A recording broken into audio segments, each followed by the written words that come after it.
Hello बच्चों, नमस्कार। मैं अजीम खान। बेटे मोशन मंच पर आपका स्वागत है। बेटे आज अपन एक नया टॉपिक लेकर आए हैं और उसका नाम है टीकाकरण और अंग प्रत्यारोपण। बहुत ही नया टॉपिक है और आपके भी काम आएगा, लेकिन अभी नहीं आएगा बेटे, शादी के बाद काम आएगा, क्योंकि आपको ये याद होना चाहिए कि कौन कौन से समय में बच्चों को कौन कौन सा टीका लगाया जा सकता है। बस अभी काम आएगा, लेकिन आपके एग्जाम के लिए काम आएगा, तो इसको थोड़ा ध्यान से पढ़ना है, क्योंकि हमारी लैब से भी इसका संबंध है। तो ये आज का टॉपिक है टीकाकरण और अंग प्रत्यारोपण। आइए इसके बारे में थोड़ी सी नॉलेज दे देता हूं बेटे, कि पहले आता है टीकाकरण यानी वैक्सीनेशन क्या होता है। तो बेटे ये तो आपने सुना ही होगा कि वैक्सीनेशन यानी जैसे कोरोना में वैक्सीन लगाएंगे, बहुत ज्यादा ये हलचल हुई थी। तो बेटे वैक्सीनेशन में ये है कि वैक्सीन एक मृत रोगाणु का घोल होता है, और इस मृत रोगाणु के घोल को या निष्क्रिय रोगाणु के घोल को धीरे धीरे हमारी बॉडी के अंदर डाला जाता है विशेष डोज के रूप में, जिन्हें अपन बूस्टर डोज कहेंगे या प्राइमरी सेकेंडरी डोज भी अपन यहां पर इसको कहते हैं। जैसे बेटे मृत रोगाणु हमारी बॉडी के अंदर जाते हैं तो हमारा शरीर धीरे धीरे इनके विरुद्ध क्या बनाता है, एंटीबॉडी बनाता है। बना ली एंटीबॉडी। अब फ्यूचर में कभी भी अगर इस बीमारी का रोगाणु हमारी बॉडी के अंदर आता है तो बेटे वो वैक्सीन के प्रति जो एंटीबॉडी बनी थी वो उस रोगाणु को पहचान करके उसे नष्ट कर देती है। तो वैक्सीन एक प्रकार का मेमोरी के आधार पर होता है बेटे। और ये जो वैक्सीन है ये वर्ड बेटे वेका से आया है और वेका शब्द गाय से लिया गया है। वैक्सीन के बारे में सबसे पहले एडवर्ड जेनर ने आपको बताया, तो बेटे इसे फादर ऑफ वैक्सीन भी कहा जाता है, और इसने सबसे पहला टीका दिया हुआ था स्मॉल पॉक्स का टीका।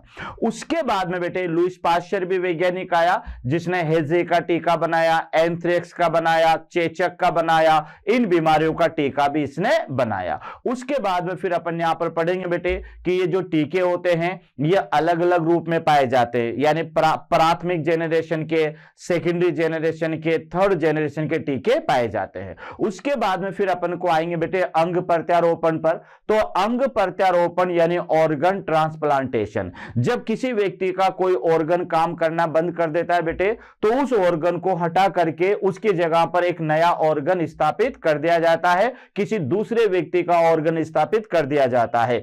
इस घटना को कहते हैं अंग प्रत्यारोपण। लेकिन ये इतना आसान नहीं है बेटे, जितना नजदीकी का संबंध होगा अंग प्रत्यारोपण उतना ही आसानी से होगा। तो इसे अपन चार भागों में बांटेंगे। एक तो आइसोग्राफ्ट होगा जो कि ट्विंस के बीच में होगा, जो जीनोटाइप के रूप में समान होंगे। फिर ऑटोग्राफ होगा बेटे, जो एक ही व्यक्ति के अंदर जो है अंगों का प्रत्यारोपण होगा, जैसे स्किन का प्रत्यारोपण। फिर बेटे जो है क्या कहते हैं, एलोग्राफ्ट होगा, जिसमें जाति एक होगी, व्यक्ति अलग अलग होंगे, और यही सबसे मेन जो है अंग प्रत्यारोपण है, जिसमें heart transplantation, kidney transplantation, liver transplantation, है ना, bone marrow transplantation, cornea transplantation, ये सब इसी के अंदर आते हैं। उसके बाद में बेटे अभी जो काम चल रहा है वो जीनोग्राफर काम चल रहा है, जिसमें जातियां भी अलग अलग हो सकती है और व्यक्ति भी अलग अलग हो सकते हैं। जिस दिन बेटे ये सफल हो जाएगा तो कोई व्यक्ति किडनी खराब से नहीं मरेगा, क्योंकि बेटे फिर क्या होगा कि अगर अपन दूसरे जानवर की किडनी हमारा बॉडी उसको स्वीकार कर लेगा तो फिर बेटे इतनी महंगी किडनी नहीं लेनी पड़ेगी, कहीं से भी किडनी की व्यवस्था हो जाएगी। तो आइए अपन शुरुआत करते हैं। तो सबसे पहले शुरुआत होगी बेटे इसमें यहां पर टीकाकरण से। तो पहली शुरुआत अपन यहां पर करते हैं, और यह शुरुआत अपन यहां से लेते हैं बेटे। तो इसमें पहला अपन यहां पर होगा वैक्सीनेशन, यानी इसको आप कहोगे टीकाकरण।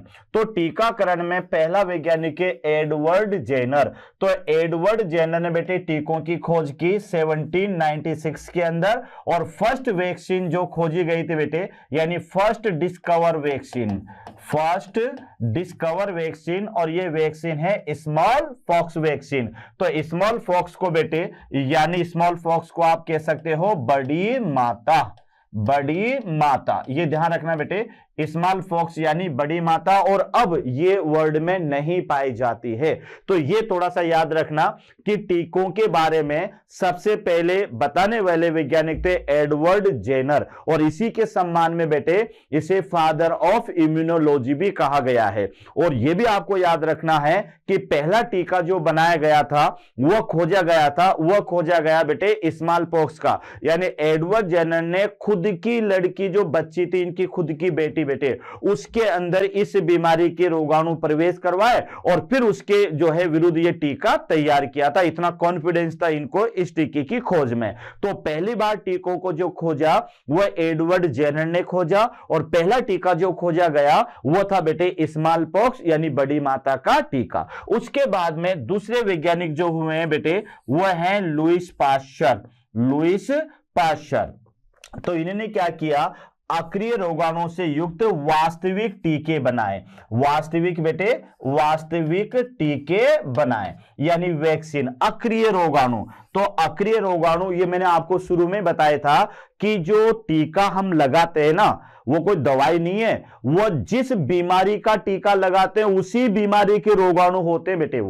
तो वो जो रोगाणु होते हैं उन्हें एक विशेष डोज में हमारी बॉडी में डाला जाता है और धीरे धीरे हमारा शरीर उस रोगाणु यानी एंटीजन के विरुद्ध क्या बनाना शुरू कर देता है, एंटीबॉडी बनाना शुरू कर देता है।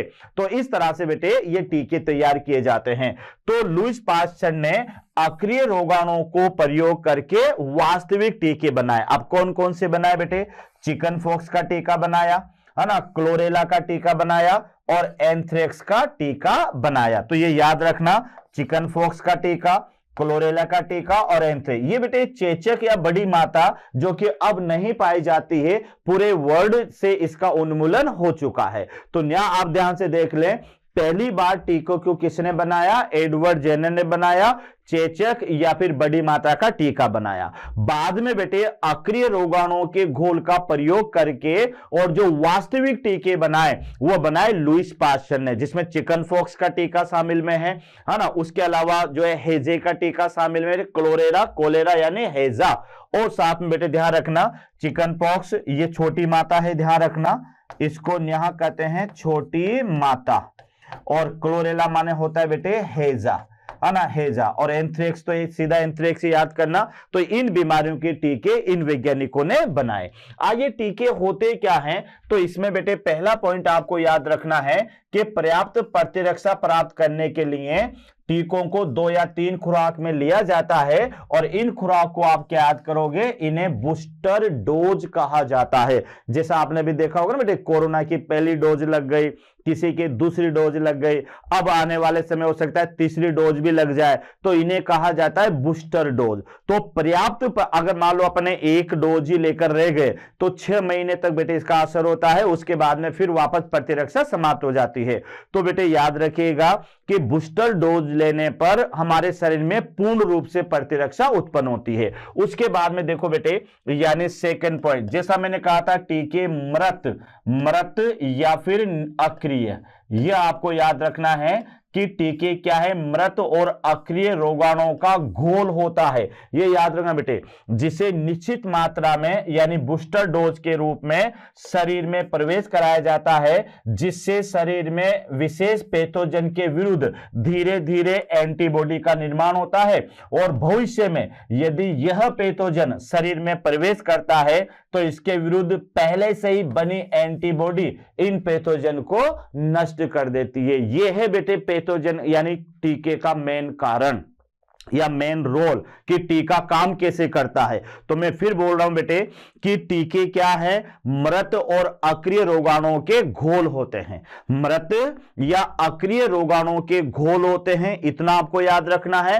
और इन अक्रिय या मृत रोगाणुओं के घोल को एक विशेष डोज के रूप में बॉडी के अंदर डाला जाता है। और जब ये विशेष डोज के रूप में बॉडी के अंदर आ जाते हैं तो फिर हमारा शरीर इसके विरुद्ध, इन पैथोजन के विरुद्ध धीरे धीरे एंटीबॉडी बना लेता है। भविष्य में बेटे यही पैथोजन अगर हमारी बॉडी के अंदर आता है तो बेटे ये जो एंटीबॉडी है ये इन पैथोजन को नष्ट कर देती है। तो इस तरह से जैसे मान लो किसी ने बीसीजी का टीका लगाया, तो बीसीजी यानी ट्यूबरकुलोसिस का टीका है बेटे, तो बीसीजी का टीका लगाते क्या होगा, बीसीजी का टीका क्या है, ट्यूबरकुलोसिस जीवाणुओं का घोल है।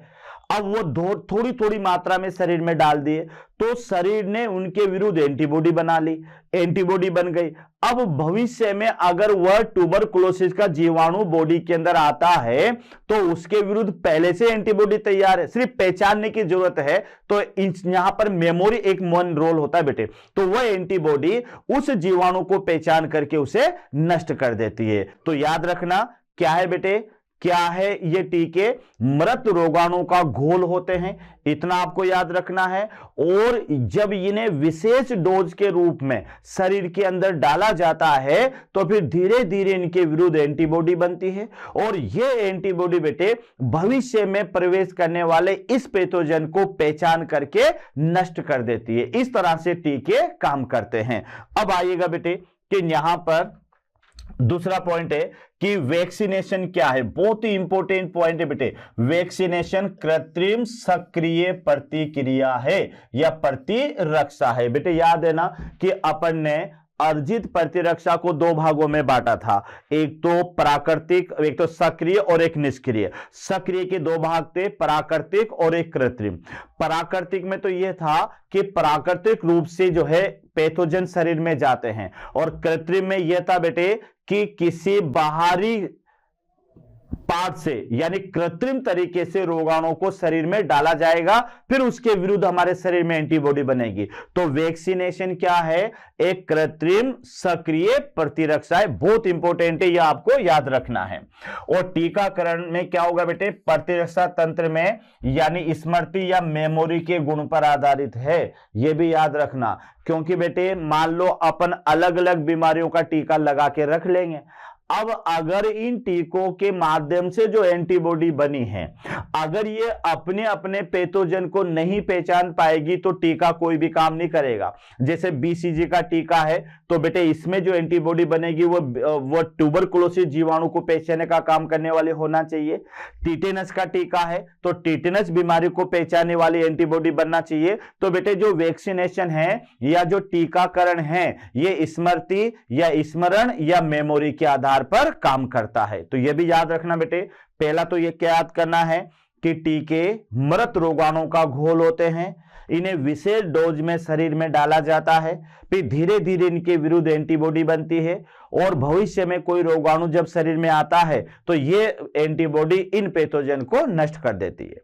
टीका बेटे ये जो शब्द है टीका ये गाय से लिया गया है। वेका, वेका का माने गाय होता है। टीका एक प्रकार की सक्रिय कृत्रिम प्रतिरक्षा है, ये याद रखना बेटे, एक्टिव और वह है आर्टिफिशियल। ये क्वेश्चन भी आता है। टीका किसके बेस पर काम करता है? तो मेमोरी या स्मरण के बेस पर काम करता है। क्योंकि बेटे अगर एंटीबॉडी में विशेष एंटीजन को पहचानने की कैपेसिटी नहीं होगी तो फिर टीके काम नहीं करेंगे। मान लो अपन टीके लगा लगा कर बैठ गए, अब अगर भविष्य में उस बीमारी का रोगाणु हमारे अंदर आ गया तो बेटे टीके के द्वारा जो एंटीबॉडी बनी है उसको उस रोगाणु को पहचानने की क्षमता होना चाहिए। अगर वो उसे नहीं पहचान पाएगी तो टीका काम ही नहीं करेगा। तो याद रखना अगर क्वेश्चन आ जाए कि टीके किस बेस पर काम करते हैं तो टीके बेटे मेमोरी के बेस पर काम करते हैं, स्मृति के बेस पर काम करते हैं। यहां तक क्लियर। अगला पॉइंट आप याद रखिएगा बेटे कि टीकाकरण में टी लिम्फोसाइट तथा बी लिम्फोसाइट सहायक होती है। क्योंकि टीकाकरण बेटे एंटीबॉडी पर आधारित है, क्योंकि जब टीका लगाएंगे तो हमारे शरीर में एंटीबॉडी बनेगी, और आपको पता है कि एंटीबॉडी के निर्माण में टी लिम्फोसाइट और बी लिम्फोसाइट दोनों मदद करती है। बताओ कैसे मदद करती है? तो टी लिम्फोसाइट पहले क्या करती है बेटे?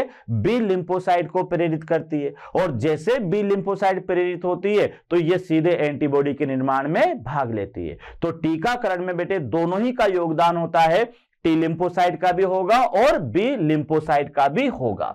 उसके बाद में बेटे आप देखिएगा कि यदि व्यक्ति ऐसी घातक रोगाणु से संक्रमित होता है, यानी याद रखना बेटे किससे? घातक रोगाणु, यानी अगर उसको तुरंत एंटीबॉडी नहीं दी जाएगी तो वह मर जाएगा। जैसे सांप का काट लेना है ना, अब सांप बेटे काट लेता है तो उसे तुरंत ही एंटीवीनम दिया जाना चाहिए, है ना। या जंग लगी चोट लग जाते हैं तो एटीएस होता है बेटे, एंटी टिटेनस सीरम। ये ऐसे वैक्सीन होते हैं जिन्हें तुरंत ही ही दिया जाता है, याद रखना। तो यहां आप देखो कि यदि व्यक्ति घातक रोगाणु से संक्रमित हो जाता है जिनके लिए तुरंत ही एंटीबॉडी की आवश्यकता होती है, यानी बेटे याद रखना, जिनके लिए तुरंत ही एंटीबॉडी की आवश्यकता होती है, जैसे कि टिटेनस है या फिर सांप का काटना है आदि, तो इस व्यक्तियों को तुरंत रेडीमेड एंटीबॉडी दी जाती है, जैसे एटीएस और या फिर एंटीवीनम। तो ये थोड़ा सा आपको याद रखना है कि बेटे यदि कोई व्यक्ति ऐसे घातक जो है क्या कहते हैं रोगाणु से संक्रमित हो जाता है जिसके लिए उसे तुरंत ही एंटीबॉडी की आवश्यकता हो, तो फिर इनके लिए बेटे एक तो एटीएस दिया जाता है या फिर सांप के काटने पर उसे एंटीवीनम दिया जाता है। और ये जो है एक प्रकार की ये है निष्क्रिय प्रतिरक्षा है, निष्क्रिय, क्योंकि याद है ना, अगर एंटीबॉडी को बेटे बाहर से दिया जाता है, शरीर में नहीं बनती, एंटीबॉडी को यदि बाहर से दिया जाता है तो फिर यह निष्क्रिय प्रतिरक्षा कहलाती है और यह कृत्रिम निष्क्रिय प्रतिरक्षा है। तो एक बात ध्यान से रख ले कि अगर कोई व्यक्ति बेटे घातक रोगाणु से संक्रमित होता है तो उसे तुरंत ही एंटीबॉडी दी जानी चाहिए, और ये जो बाहर से तुरंत एंटीबॉडी दी जाती है ये निष्क्रिय प्रतिरक्षा है। और ऐसी प्रतिरक्षा में एक तो सांप के काटने पर दी जाती है बेटे, जिसको एंटीवीनम के रूप में, या टिटेनस के समय उसे एटीएस का इंजेक्शन दिया जाता है। यहां तक क्लियर। अब अपन देखते हैं बेटे टाइप ऑफ इम्यूनिटी, और उससे पहले याद रखना कि रिकॉम्बिनेंट डीएनए टेक्नोलॉजी, अभी वर्तमान में जो टीके बनाए जा रहे हैं ना बेटे, ये बहुत ही एडवांस टीके बनाए जा रहे हैं, और ये जो एडवांस टीके होते हैं ये रिकॉम्बिनेंट डीएनए टेक्नोलॉजी, डिटेल से पढ़ा था बेटे कि रिकॉम्बिनेंट डीएनए क्या होता है कि एक तो वांछित जीन और एक होते बेटे जो है वी डीएनए, इन दोनों को क्रिया करवा करके गोलाकार डीएनए बनाया जाता है, उस डीएनए को कहते हैं रिकॉम्बिनेंट डीएनए या पुनर्योगज डीएनए। तो बेटे यहां पर ध्यान से देखिएगा कि रिकॉम्बिनेंट डीएनए टेक्नोलॉजी के द्वारा रोगाणुओं में एंटीजन पॉलीपेप्टाइड का निर्माण करके और इस विधि से आधुनिक टीके बनाए जाते हैं, और इसका एग्जाम्पल है हेपेटाइटिस बी वैक्सीन। तो याद कर लेना, कई बार क्वेश्चन आ गया, क्योंकि नॉर्मल टीके तो बेटे मृत रोगाणुओं के घोल से बनाए जाते हैं,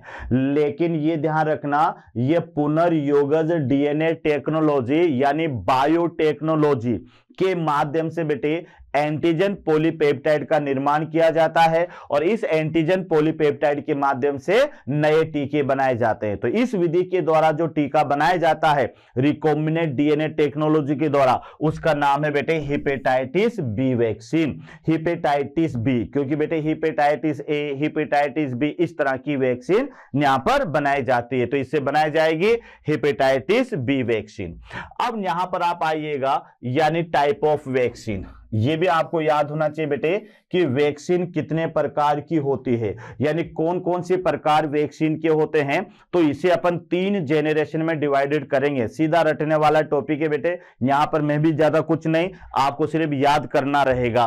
तो जैसे मैंने यहां पर लिया कि ये फर्स्ट जेनरेशन वैक्सीन, अब ये जो प्रथम जेनरेशन की वैक्सीन है ये सीधे मृत या अक्रिय रोगाणुओं के घोल से बनाई जाती है, या अक्रिय रोगाणुओं का घोल होता है। जिसे वैक्सीन का लॉजिक यही है कि भाई वैक्सीन क्या है, तो वैक्सीन बेटे अक्रिय या मृत रोगाणुओं का घोल होता है जिसे विशेष डोज के रूप में बॉडी के अंदर डाला जाता है। अब इसकी वैक्सीन कौन कौन सी है, तो बेटे ये है ओपीवी, इनकी फुल फॉर्म याद कर लेना, ओरल पोलियो वैक्सीन, और ये 2 बूंद जिंदगी के रूप में दी जाती है बेटे, जिससे पोलियो बीमारी में निजात मिलती है। दूसरी बीमारी है बीसीजी वैक्सीन, बेसिलस कालमिटोग्यूरिन। तो बेटे ये वाली वैक्सीन तो कौन सी बीमारी में काम आएगी, यानी पोलियो डिजीज। और बेटे ये वाली वैक्सीन किस में काम आएगी, ट्यूबरकुलोसिस, यानी जो टीबी की बीमारी है उसमें दी जाती है, पूरा नाम है बेसिलस कालमिटोग्यूरिन। उसके बाद में बेटे तीसरी है यहां पर डीपीटी, तो ये 3 बीमारियों में ये वैक्सीन काम आती है, एक तो यानी टिटेनस है ना, उसके अलावा डिप्थीरिया, डिप्थीरिया, और एक होते बेटे पर्ट्यूसिस यानी काली कांसी, तो ये वहां पर दी जाती है। तो ये बेटे ध्यान रखना, ये जो डीपीटी है ना, ये एक ट्रिपल वैक्सीन है, यानी 3 बीमारियों में काम आने वाली वैक्सीन है, डिप्थीरिया और पर्ट्यूसिस और टिटेनस। उसके अलावा बेटे अगली वैक्सीन है एमएमआर, तो ये कोई मच्छर मारने की दवा नहीं है। एमएमआर भी 3 बीमारियों में काम आएगी, मम्स में, मिजल्स में और रूबेला में। तो बेटे ये 3 बीमारियां नहीं दे रखी है। एम का माने मम्स यानी गल फेड़े होते हैं, गल सुआ होता है बेटे। मिजल्स माने कसरा रोग होता है, और रूबेला ये भी एक प्रकार की बीमारी है। उसके बाद में अगली बीमारी बेटे स्मॉल पॉक्स है, ये फर्स्ट खोजी गई वैक्सीन थी, याद रखना। टाइफाइड वैक्सीन है जिसको टीबी के रूप में याद करना है।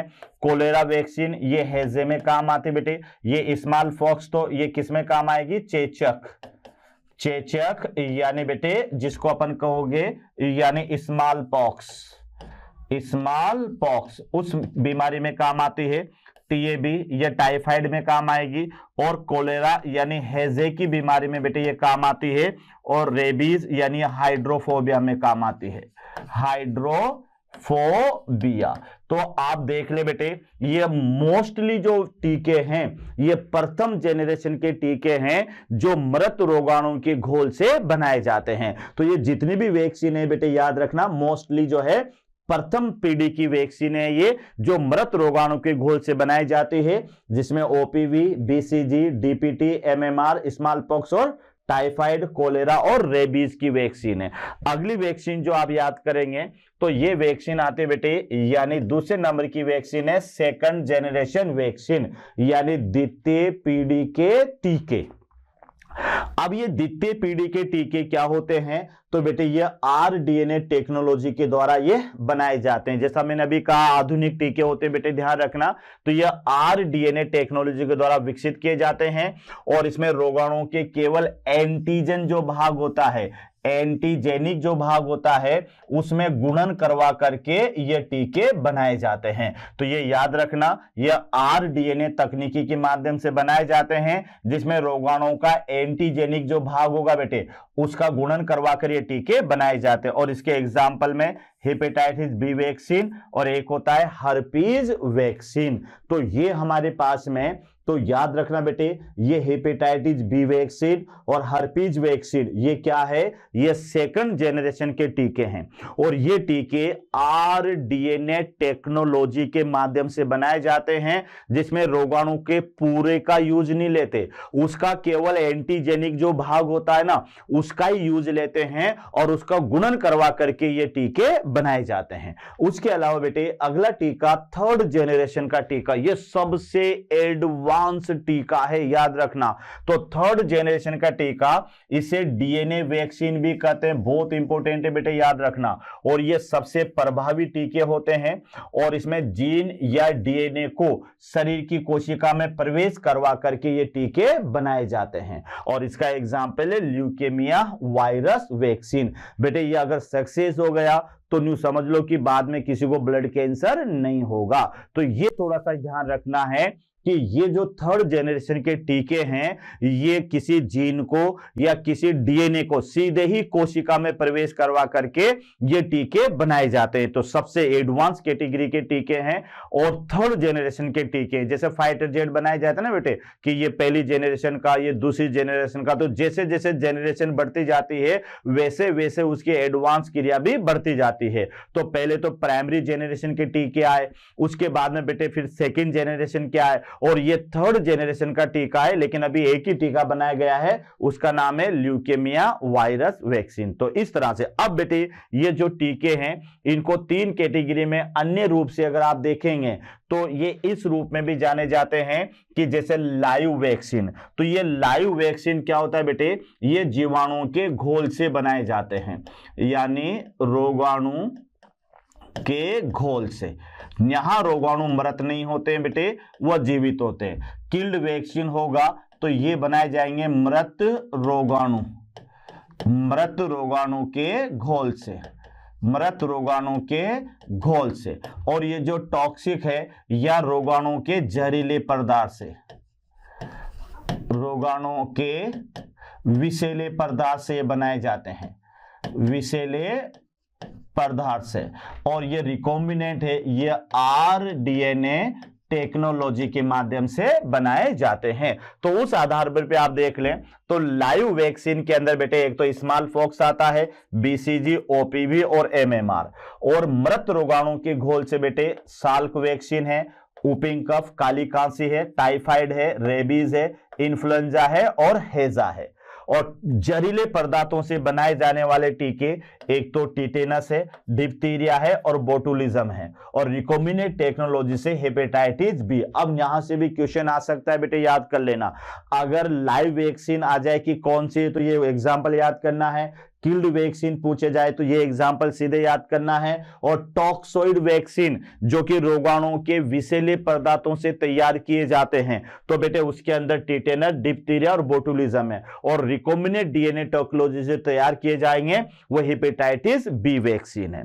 उसके बाद में कुछ एज होते हैं बेटे जो आपको याद रखना है कि टीके कौन सी एज में दिए लगाए जाने चाहिए, तो ये टेबल याद कर लेना, ताकि कभी भी बेटे जब ईश्वर जो है क्या कहते हैं ये आप न्यू समझ लें इसको, कि जब बेटे आप शादीशुदा होने के बाद में जब नन्ना मुन्ना बच्चा आपकी फैमिली में आएगा तो उस समय ये टेबल जरूर याद करना, ताकि आप डॉक्टर के ऊपर नहीं निर्भर रहे, आपको ये पता रहे कि कब कब कौन से महीने में या कौन से समय में उस बच्चे को टीका लगाना चाहिए। तो ये मैंने एक टेबल दे रखी बेटे, यानी निम्न आयु में लिए जाने वाले टीके। तो पहले जन्म के समय जो लगेगा वो तो बीसीजी का टीका लगेगा बेटे, यानी बेसिलस कालबिटोग्यूरिन। 1 मंथ में जाएगा तो स्मॉल पॉक्स की पहली डोज लगेगी। 1.5 महीने में बेटे डीपीटी की पहली डोज, पोलियो की पहली डोज, है ना। 2.5 महीने के अंदर डीपीटी की दूसरी, पोलियो की दूसरी, और तीसरे महीने में बेटे ध्यान रखना 3.5 महीने में डीपीटी की तीसरी और पोलियो की तीसरी, ये बूस्टर डोज के रूप में काम करेगी। 9 महीने के अंदर उसको एमएमआर लगना चाहिए। उसके अलावा बेटे 1 साल में उसको स्मॉल पॉक्स का दूसरी डोज लगनी चाहिए। 1.5 साल के अंदर डीपीटी की बूस्टर डोज लगानी चाहिए। उसके बाद में 5 साल के अंदर बेटे डिप्थीरिया वैक्सीन की वापस डोज, और 6 साल में टीएबी की वैक्सीन, 10 साल में एटीएस, और 15 साल में भी उसको एटीएस लगा लेना चाहिए। तो इस तरह से बेटे ये हमारे पास में था टीकाकरण। तो ये तो याद ही करना है बेटे, कोई ज्यादा इसके अंदर ऐसे समझने वाली बात नहीं है।